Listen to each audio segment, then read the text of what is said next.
买了书翻了翻就再也没看，下载的参考资料只是摆摆样子，去图书馆玩会手机发发呆，假装自己学习了。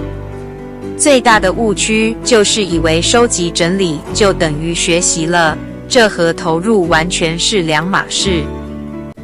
所以不要总抱怨自己花了时间为什么没效果，认真想想自己到底花了多少精力。